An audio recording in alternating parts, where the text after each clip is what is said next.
Esse é um projeto de leitura livre. Fique à vontade para ouvir qualquer conto em nossa biblioteca e solicitar novos audiolivros. Curta o vídeo, inscreva-se no canal e ative o sino de notificações para não perder todas as novidades. O Mercador e o Gênio. Conto das Mil e Uma Noites.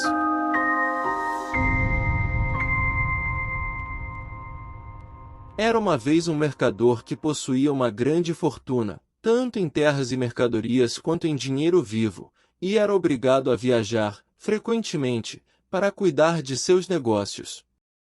Certo dia, tendo que deixar sua casa e percorrer um longo caminho, montou seu cavalo e levou consigo uma pequena sacola na qual pôs alguns biscoitos e tâmaras, pois teria que atravessar o deserto, onde não havia nenhum tipo de comida. Chegou a seu destino sem qualquer contratempo e, assim que terminou seus negócios, preparou-se para a volta.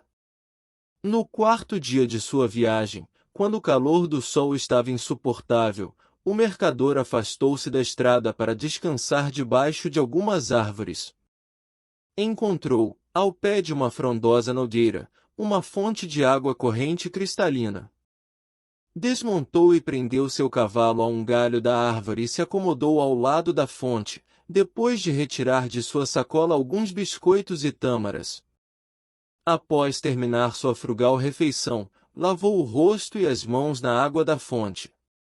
Enquanto estava assim ocupado, viu um gigantesco gênio, branco e furioso, que vinha na sua direção empunhando ameaçadoramente uma cimitarra. "Levante-se!" gritou o monstro com uma voz terrível. "E deixe-me matá-lo, assim como você matou meu filho." Mal proferiu estas palavras, soltou um poderoso berro. O mercador, totalmente apavorado tanto pela face horrenda do monstro quanto por suas palavras, perguntou-lhe tremendo: "Ai de mim, bondoso senhor, o que eu poderia ter-lhe feito para merecer a morte?" "Eu vou matá-lo", repetiu o gênio. "Assim como matou meu filho." "Mas", disse o mercador, "como poderia eu ter matado seu filho? Não o conheço, nunca sequer o vi. Quando você chegou aqui não sentou neste chão?" perguntou o gênio. "E não pegou algumas tâmaras da sua sacola e, enquanto as comia, não atirou pedras?" "Sim", disse o mercador. "Eu fiz isso realmente." "Então, eu lhe afirmo que você matou meu filho, pois enquanto você arremessava as pedras, meu filho estava passando e uma delas o atingiu no olho e o matou. Portanto, vou matá-lo também." "Ah, senhor, perdoe-me!" gritou o mercador. "Não terei piedade de você", respondeu o gênio. "Mas eu não matei seu filho intencionalmente, foi um infeliz acaso. Por isso, imploro-lhe que poupe minha vida." "Não. Vou matá-lo assim como você matou meu filho." E, dizendo isso, agarrou o mercador pelo braço, jogou-o ao chão e levantou o sabre para cortar-lhe a cabeça. O mercador, protestando inocência, lamentou-se por deixar sua mulher e filhos, e tentou desesperadamente evitar a morte. O gênio, com a cimitarra levantada, esperando até que o mercador terminasse seu lamento, não estava nem um pouco comovido. Quando o mercador se convenceu de que o gênio estava mesmo determinado a cortar-lhe a cabeça, implorou: "Um pedido mais, eu lhe suplico. Conceda-me um pequeno adiamento, apenas um curto espaço de tempo que me permita ir até minha casa para despedir-me de minha mulher e meus filhos e fazer meu testamento.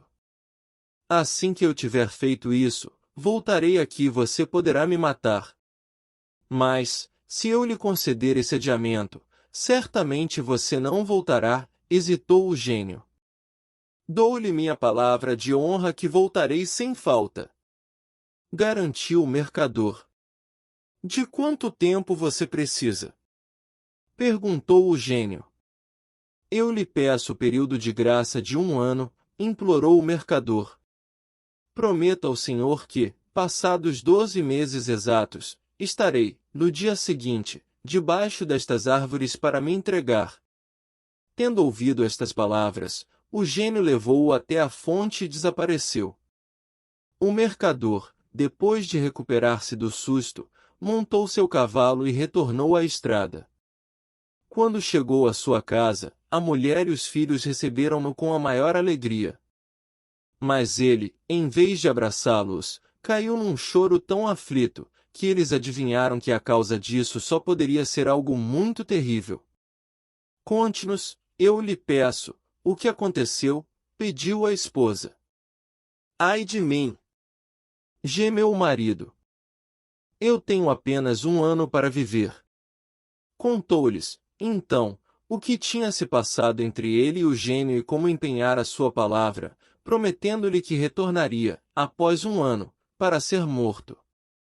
Ao ouvir essa triste notícia, sua mulher entrou em desespero e todos choraram muito. No dia seguinte, o mercador começou a pôr em ordem seus negócios e, antes de tudo, a efetuar o pagamento de suas dívidas. Deu presentes aos amigos e boas esmolas aos pobres. Deu a liberdade aos seus escravos e tomou providências para o sustento de sua mulher e filhos. O ano passou rápido e ele se viu obrigado a partir. Quando tentou dizer adeus à família, ficou completamente tomado pela tristeza, mas, mesmo sendo muito difícil para ele, pôs-se a caminho. Finalmente chegou, bem no dia marcado, ao lugar onde encontrara pela primeira vez o gênio. Desmontou e foi sentar-se à beira da fonte, onde ficou esperando, tomado por uma terrível ansiedade. Enquanto esperava nessa angústia, um velho homem, que conduzia uma corça, aproximou-se dele. Eles se cumprimentaram e o velho homem falou: permita-me perguntar-lhe, irmão, o que o trouxe a este lugar deserto, onde há, por toda parte, tantos gênios malvados? Ao ver estas lindas árvores, qualquer um poderia imaginar ser um local desabitado, mas aqui é muito perigoso para se ficar muito tempo parado. O mercador contou ao velho homem por que tinha sido obrigado a vir e este ouviu com grande perplexidade. Mas este é um fato surpreendente. Eu gostaria de presenciar seu encontro com o gênio, e assim falando, sentou-se ao lado do mercador.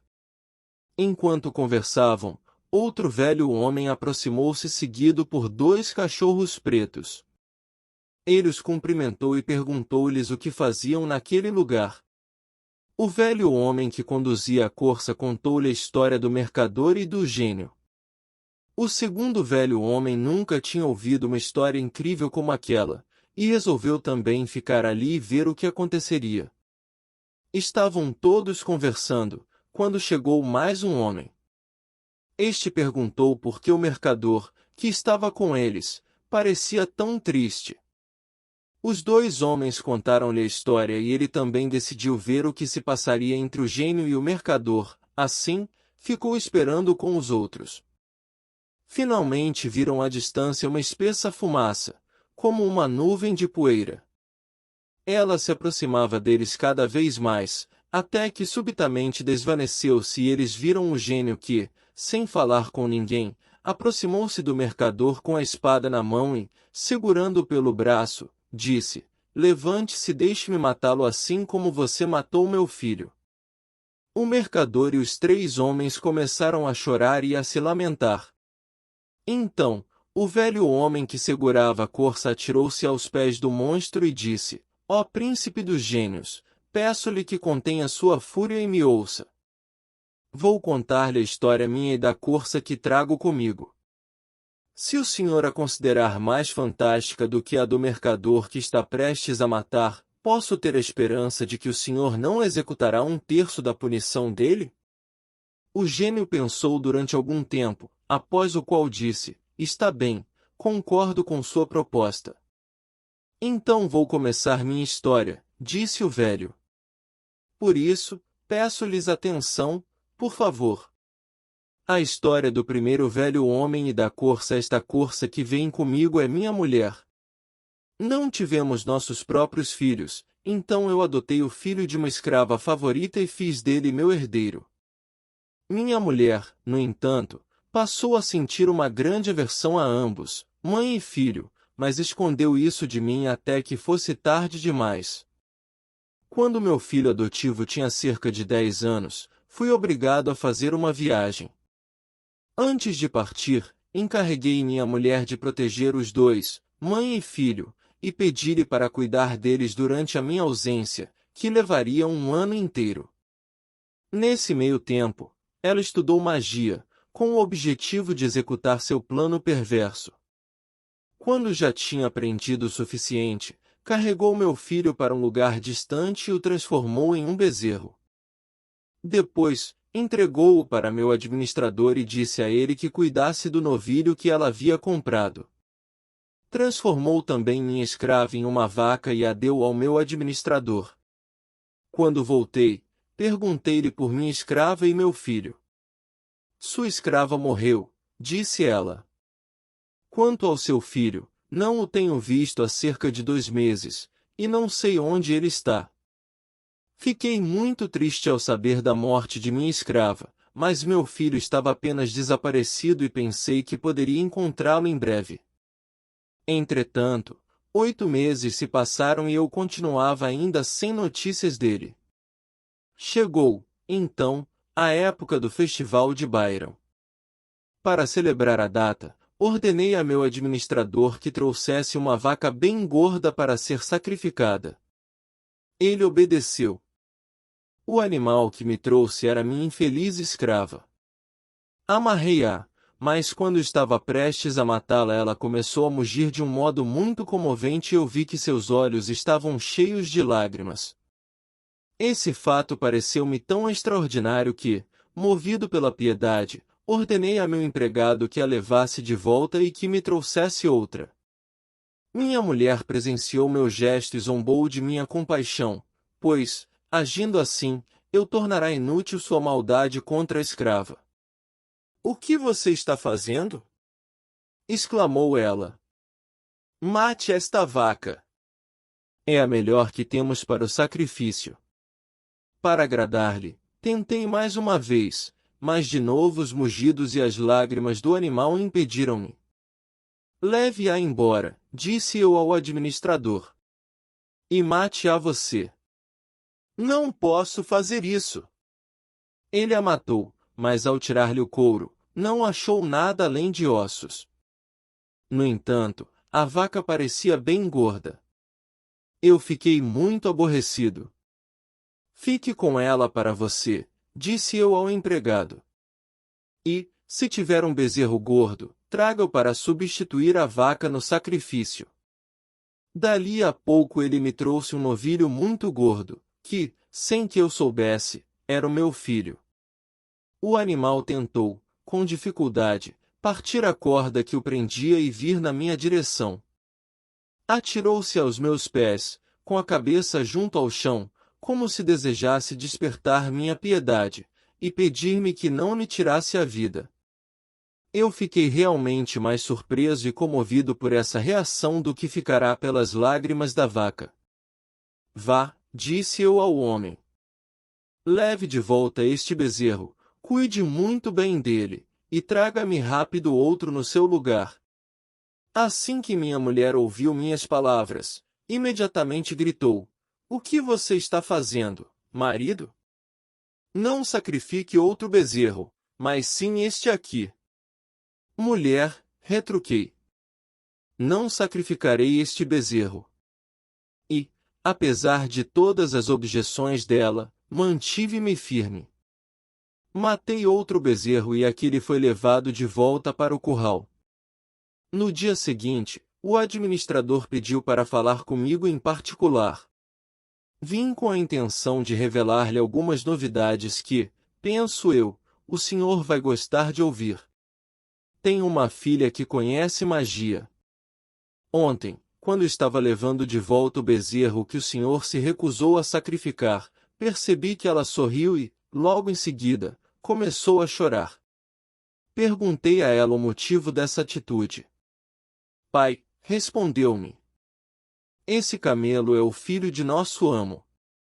Eu sorri de alegria ao vê-lo ainda vivo, e chorei ao pensar na mãe dele que foi sacrificada ontem na forma de uma vaca. Essas transformações foram feitas pela mulher do nosso amo, que odiava tanto a mãe quanto o filho. Ao ouvir tais palavras, ó gênio, continuou o velho homem, pode o senhor imaginar o tamanho do meu espanto? Fui imediatamente, com meu empregado, falar eu mesmo com a filha dele. Mas, antes disso, dirigi-me ao estábulo para ver meu filho. E ele retribuiu, de seu modo calado, a todos os meus afagos. Quando a filha do administrador chegou, perguntei a ela se poderia fazer meu filho voltar à sua verdadeira identidade. Sim, posso, mas sob duas condições, respondeu ela. Uma, é que o senhor me conceda seu filho como meu marido, e a outra, é que me deixe punir a mulher que o transformou em bezerro.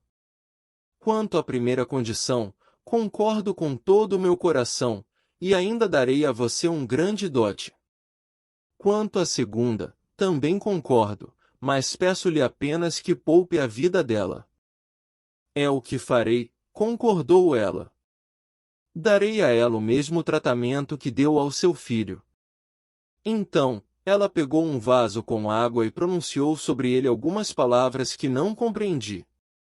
Depois, foi derramando a água sobre o bezerro e ele se transformou, imediatamente, num jovem rapaz. Meu filho, meu querido filho! Exclamei, beijando-o com imensa alegria. Esta amável donzela resgatou-o de um terrível encantamento. Estou certo de que você, por profunda gratidão, aceitará casar-se com ela. Ele aceitou alegremente, mas, antes de se casarem, a jovem transformou minha mulher em uma corça. E é ela que o senhor vê à sua frente. Eu preferi que tomasse esta forma e não uma mais estranha, assim podemos vê-la, na família, sem repugnância. Desde aquela época muita coisa aconteceu. Meu filho ficou viúvo e partiu em viagem. Estou agora indo à procura dele. Como não quis confiar minha mulher aos cuidados de outra pessoa, trouxe-a comigo. Então, esta não é a mais fantástica história que o senhor ouviu? Sim, é mesmo, disse o gênio. E, por isso eu lhe concedo uma terça parte do castigo deste mercador. Assim que o primeiro velho homem terminou sua história, o segundo, que levava com ele os dois cachorros pretos, disse ao gênio, e vou contar o que aconteceu comigo e, com certeza, o senhor achará minha história ainda mais extraordinária do que a que acabou de ouvir. Mas depois de contá-la, o senhor me concederá também um terço da punição do mercador? Sim, concordou o gênio. Desde que sua história seja melhor que a da corça. Com este acordo, o segundo velho homem começou seu relato. O segundo velho e os dois cachorros negros, grande príncipe dos gênios, o senhor precisa saber que nós somos 3 irmãos, estes 2 cachorros negros e eu. Nosso pai morreu, deixando a cada um de nós 1000 sequins. Com esta quantia os 3 escolhemos a mesma profissão e nos tornamos mercadores. Pouco tempo depois de termos aberto nossas lojas, meu irmão mais velho, um destes 2 cães, decidiu viajar por países, no estrangeiro, para fazer comércio de mercadorias. Com essa intenção, vendeu tudo o que tinha e comprou mercadorias adequadas para levar na sua viagem. Ele partiu e ausentou-se por 1 ano inteiro. Ao fim desse período, um mendigo entrou na minha loja. Bom dia! Cumprimentei-o. Bom dia, respondeu. Será possível que você não me tenha reconhecido? Então, olhei-o bem de perto e reconheci o meu irmão. Eu o fiz entrar em minha casa e lhe perguntei se não tinha tido sorte nos seus empreendimentos. Não me pergunte, replicou ele, olhe para mim e você verá tudo o que me restou. Eu gostaria de contar-lhe, mas é difícil recordar todos os infortúnios que se abateram sobre mim em um ano e me deixaram neste estado deplorável. Diante disso, fechei minha loja, dei a ele toda a minha atenção, fiz com que tomasse um banho e vestisse meus mais belos trajes. Conferi minhas contas e percebi que tinha conseguido dobrar o meu capital. De fato, eu possuía agora 2.000 sequins. Dei metade para o meu irmão, dizendo, a partir de agora, irmão, você pode esquecer suas perdas. Ele aceitou com grande alegria e passamos a morar junto como antes. Algum tempo mais tarde, meu segundo irmão decidiu também vender seu negócio e viajar. Meu irmão mais velho e eu fizemos de tudo para dissuadi-lo, mas de nada adiantou. Juntou-se a uma caravana e partiu. Voltou ao fim de um ano, num estado tão deplorável quanto o do meu primeiro irmão. Eu cuidei dele e, como tinha poupado 1.000 sequins, entreguei-lhe essa quantia, com a qual reabriu sua loja. Um dia, meus dois irmãos vieram propor-me que fizéssemos junto uma viagem de negócios. De início recusei-me a ir, vocês viajaram, argumentei. E o que ganharam com isso? Mas eles vieram até mim repetidas vezes e finalmente, depois de 5 anos de insistência, eu acabei concordando. Mas, quando meus irmãos estavam fazendo seus preparativos e começaram a comprar as mercadorias de que nós precisávamos, perceberam que não tinham condições, pois haviam gasto cada moeda dos 1.000 sequins que eu lhes havia dado. Não os reprovei. Dividi meus 6.000 sequins com eles, dando 1.000 a cada um e ficando com 1.000 para mim. Os outros 3.000 eu os enterrei num canto da minha casa. Compramos mercadorias, enchemos uma embarcação com elas e partimos com um vento favorável. Depois de 2 meses navegando, chegamos a um porto, onde desembarcamos e fizemos um grande negócio. Compramos as mercadorias do país e estávamos prestes a velejar novamente, quando fui parado, ainda em terra, por uma bela mulher, mas pobremente vestida. A jovem veio até mim, beijou-me a mão e implorou que me casasse com ela e a levasse para bordo. A princípio recusei, mas ela pediu com tanta insistência, prometendo ser uma esposa tão boa para mim, que, por fim, aceitei. Presenteei-a com belos vestidos, e depois de casarmos, embarcamos e partimos. Durante a viagem, descobri excelentes qualidades em minha esposa, a quem passei a amar cada vez mais. Mas meus irmãos passaram a ter inveja da minha felicidade e a fazer planos contra a minha vida. Uma noite, enquanto dormíamos, eles nos lançaram ao mar, minha mulher e a mim. Minha esposa, contudo, era uma fada. Assim, não permitiu que eu me afogasse e ainda transportou-me para uma ilha. Assim que raiou o dia, ela me disse, quando vi à beira-mar, senti uma grande simpatia por você e decidi pôr à prova sua bondade natural. Então, apresentei-me a você disfarçada, como já sabe. Agora, eu o recompensei, salvando sua vida. Mas estou muito furiosa com seus irmãos e não descansarei enquanto não der cabo de suas vidas. Agradeci à fada por tudo que ela fizera por mim, mas implorei-lhe que não matasse meus irmãos. Aplaquei sua ira e num segundo ela me transportou da ilha onde estávamos para o teto da minha casa. Também, um segundo depois, desapareceu. Desci do telhado, abri as portas e desenterrei os 3.000 sequins que tinha escondido. Fui até o lugar onde ficava a minha loja e a abri. Recebi dos mercadores, meus companheiros, muitos cumprimentos por meu retorno. Mais tarde, quando entrei em casa, vi 2 cachorros pretos que se aproximaram de mim com a fisionomia muito triste. Fiquei espantado, mas a fada reapareceu e explicou-me: não fique tão surpreso ao ver estes cachorros, eles são seus irmãos. Eu os condenei a permanecer sob essa forma durante 10 anos. E, Após me dizer onde eu poderia ter notícias sobre ela, desapareceu. Os 10 anos estão quase terminando e eu me pus na estrada para procurá-la. Ao passar por aqui, encontrei este mercador e o velho homem com a corça. Resolvi ficar com eles. Esta é minha história, ó príncipe dos gênios. O senhor não acha que ela é a mais fantástica de todas? Sim, realmente, concordou o gênio. E darei a você 1/3 da punição do mercador. Então, o terceiro velho homem fez ao gênio o mesmo pedido que os 2 outros haviam feito. E o gênio prometeu-lhe que perdoaria a última 1/3 parte do castigo do mercador, se sua história superasse as 2 outras. Assim, ele contou sua história para o gênio, mas eu não posso dizer o que foi, pois não a conheço. Mas sei que era ainda mais assombrosa que as outras 2, e o gênio ficou tão admirado, que disse ao terceiro velho homem: eu lhe darei a última 1/3 parte da punição do mercador. Ele deve agradecer a vocês 3 por terem se empenhado em seu favor. Por causa de vocês ele poderá sair logo daqui. Dito isso, o gênio desapareceu, para a grande alegria de todos.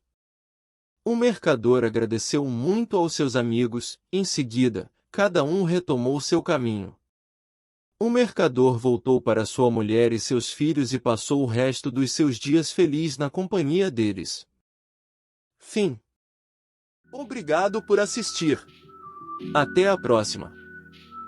Fique à vontade para continuar assistindo mais vídeos.